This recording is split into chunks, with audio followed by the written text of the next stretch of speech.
श्रीमन्नारायण नारायण हरि हरि, श्रीमन्नारायण नारायण हरि हरि, श्रीमन्नारायण नारायण हरि हरि, श्रीमन्नारायण नारायण हरि हरि, श्रीमन्नारायण नारायण हरि हरि, श्रीमन्नारायण नारायण हरि हरि।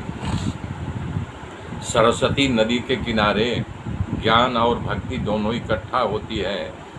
भक्ति नारद जी के अंदर कूट कूट के भरी हुई थी और ज्ञान जो है वेद व्यास जी को अंदर।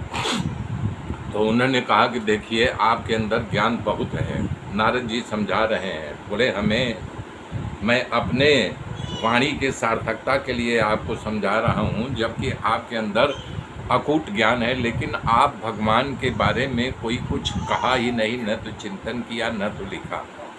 तो बोले देखिए श्री कृष्ण भगवान ने ही गीता में भी यही कहा है कि सारे चीज़ को छोड़ करके, और यही मैं कह रहा हूँ, त्यक्त्वा स्वधर्म चरणाम्बुजं हरे, सब कुछ छोड़ करके भगवान के चरणों में लग जाओ। और यही गीता में भगवान ने कहा है अर्जुन से, सर्वधर्म परित्यज्य मामेकं शरणं भज, सारे धर्मों को छोड़ करके मेरे में समाहित हो जा।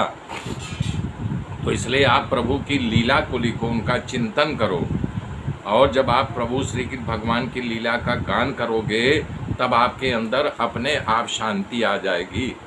और यही रामचरितमानस में वशिष्ठ जी ने राम जी से निवेदन किया है, अरे जप तप नियम जोग निज धर्मा, अशुति संभव नाना शुभ कर्मा, ज्ञान दया दम तीरथ मज्जन, जह लगी धर्म कहत श्रुति सज्जन, आगम निगम पुराण अनेका, पढ़े सुने कर फल प्रभुए का, तव पद पंकज प्रीति निरंतर, सब साधन कर यह फल उत्तम। नारद जी कह रहे हैं कि जो मैं देवर्षि बन के घूम रहा हूँ वो हमारी भक्ति है, अपना परिचय दे रहे हैं। मैं एक दासी का पुत्र था, मेरी माँ एक ब्राह्मण के यहाँ दासी का काम करती थी, और मैं छोटा बालक था, बहुत ही चंचल था, हमारा सारा मन खेल कूद में लगा रहता था। लेकिन दैव योग से वहाँ पर चतुर्मास करने के लिए उसी ब्राह्मण के घर संत लोग आए, और मेरी माँ ने उन ब्राह्मण को, हमारी भक्ति है, अपना परिचय दे रहे हैं। मैं एक दासी का पुत्र था, मेरी माँ एक ब्राह्मण के यहाँ दासी का काम करती थी, और मैं छोटा बालक था, बहुत ही चंचल था, हमारा सारा मन खेल कूद में लगा रहता था। लेकिन दैव योग से वहाँ पर चतुर्मास करने के लिए उसी ब्राह्मण के घर संत लोग आए, और मेरी माँ ने उन ब्राह्मणों की सेवा के लिए मुझे लगा दिया। तो मैं उनका भोजन बनाता, उनका सब कुछ करता, और फिर भाग जाता चंचलता के कारण। तो एक दिन ने एक संत को मेरे ऊपर दया लगी, तो दया लगी, उन्होंने अपना जूठन खाने के लिए दे दिया। कह रहे हैं संत जिसको अपना जूठन खाने के लिए दे दे, समझो उसका भाग्य खुल गया। संत की दृष्टि जिस पर बार बार पड़ती रहे, समझ लेना कि उसके भाग्य में परिवर्तन होने लगता है। और संत एकांत में जिसके साथ ज्ञान की चर्चा करे, समझो महान होने वाला है। यही भगवान कपिल ने भी कहा है, प्रसंगम मजरम पाशमात्मा न कौस्ति विदु। और संत अपनी साधना पूजा पाठ के समय जिसको याद करना है, समझ लो उसका भाग्य का दरवाज़ा खुलने वाला है। तो यही चीज़ रामायण में भी लिखा है।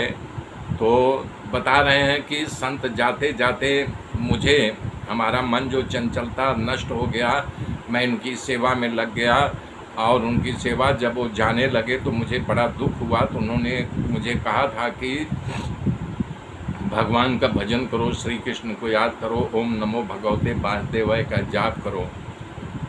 बता रहे हैं, हाँ बाबा जी ने लिखा है, एक मिलते हैं तो बहुत दुख होता है, एक बिछुड़ते हैं तो बहुत दुख होता है। अरे बिछुरत एक प्राण हरि लेई, और मिलत एक दारुण दुख देई। एक जो मिलता है महान सुख होता है, और यानी कि एक जो मिलता है तो महा दुख होता है। दुष्ट लोग जो मिलते हैं दुख होता है, और जब संत लोग बिछुड़ जाते हैं तो महान दुख होता है। तो कथा में मेरी रुचि बढ़ती गई और इसलिए बुद्धि मेरी निश्चल हो गई। बुद्धि निश्चल होने के कारण सत्य और असत्य को मैं पहचानने लगा। संसार माया रूप मुझे दिखा